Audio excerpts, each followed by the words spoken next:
All right, man. What a disaster, guys. I got the code P17, I think it's 50 or 30. I put it in the description, but I went ahead and put the GM shift solenoid in my truck and the transducer in my truck and changed out the accumulator spring, filter, output speed shaft sensor on the back side of the transmission. Not working. Now, I know there's a video out there saying how you don't have to remove the valve ball to replace the 3/4 solenoid, but no one shows you how to do it. That's what I'm here to do. So yes, I already got it out, but this is half the reason. The connector kept popping off. Idiots. So here it is in my hand. It's very not difficult at all.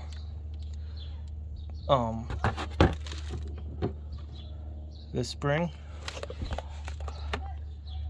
you can see it goes right in there. I'm not gonna put it in because I gotta clean it because I hit the ground and I was freaking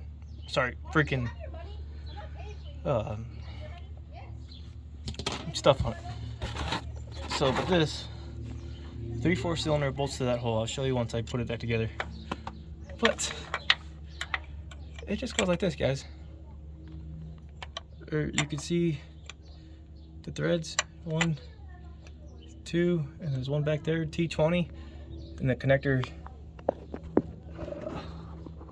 it's right there above the transmission. Right there you can see it. You have to push up top with one hand and pull this and make sure if the spring flies out, you know exactly where it goes. But that's all. So let me put it back together and I'll show you guys the final. Okay guys, about ready to go back in. The very key note is that's the hole.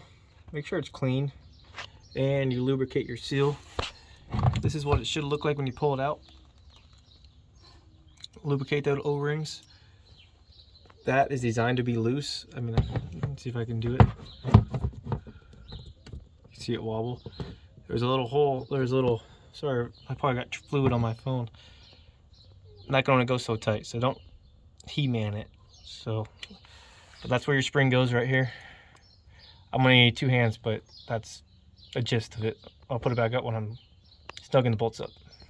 And that is what it looks like. Obviously the bolts aren't in there, and you can see that spring right there. This pin doesn't, it's held in by that, basically that screw, so you're safe there. Just this pin, and just hold it, you know, and then tighten them down. And that's it. So yeah, you have that screw, T20, T20, T20 where my thumb's at, and then the connector is right where my thumb's at. That's it. So mine feels like it's connected now, so we're in good shape. And I can't pull it off, so, but that's right above that. And then make sure you plug in all those sensors. You have I have my GM one, so you got your GM conversion kit, and then you got your transducer, and then here's your 3/4 shift solenoid, and then just route this cable and put your filter up and clean up your surface and cork gasket and be done. I'll talk to you guys in a second. All right, final walk. So you tighten up these, and then you gotta make sure you route it specifically how factory does it. So my filter's all nice and tight. So this, I tighten this down and put the spring back in. Oops, sorry, up close. Push the transducer in, right clip. Here's your governor pressure solenoid. Pushed in. Here's the adapter harness pushed in. All good. I tighten this up, and that gasket sits all the way pretty.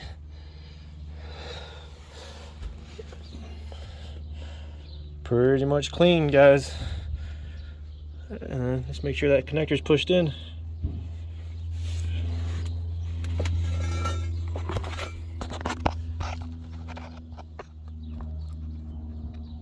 So obviously no movement, it's pushed in all the way. Perfect.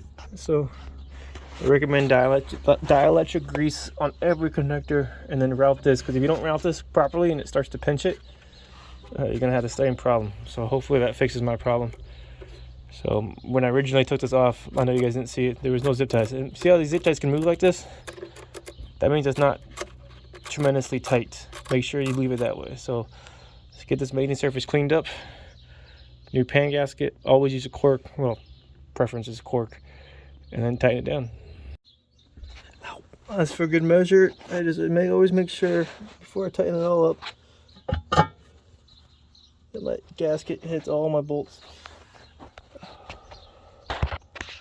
You know, I've had multiple incidents while I'm doing transmission pans, especially sorry, you know, especially the rubber gaskets, not so much these cork ones. But I always just double check them just to make sure I see stainless steel in the middle.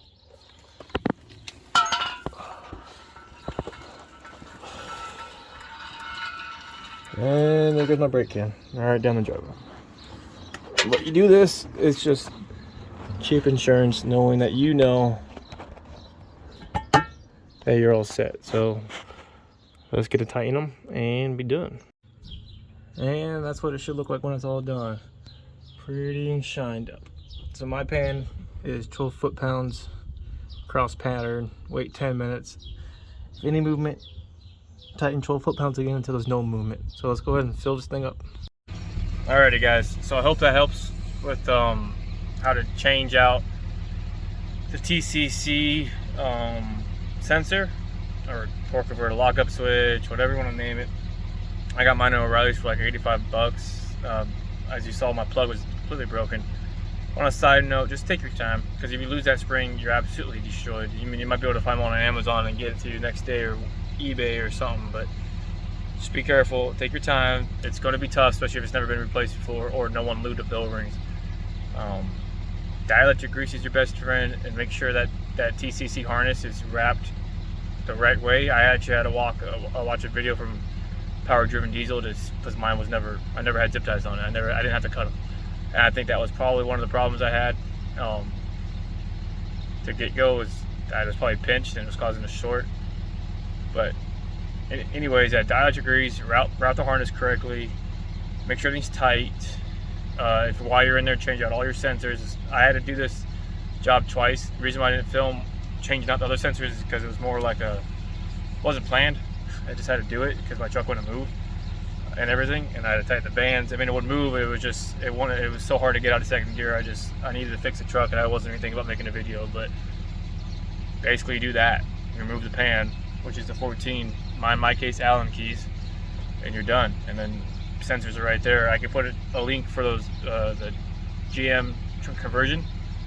I recommend it. It made my truck smooth like butter, man. I don't even feel this thing, and it's 20 years old with 208,000 miles on it. As far as I know, it's the original trans.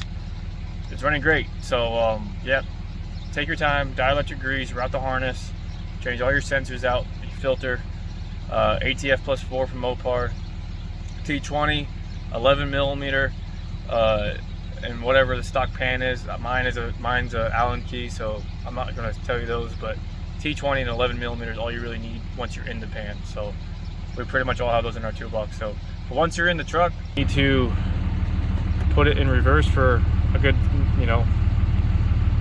5 seconds or so. Put it in neutral.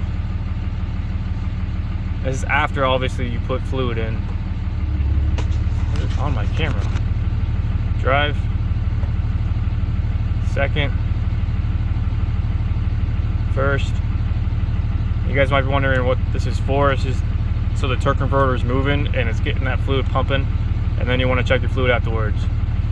And then turn it off, let it sit, turn it off, let the fluid go back down in the pan, and check it.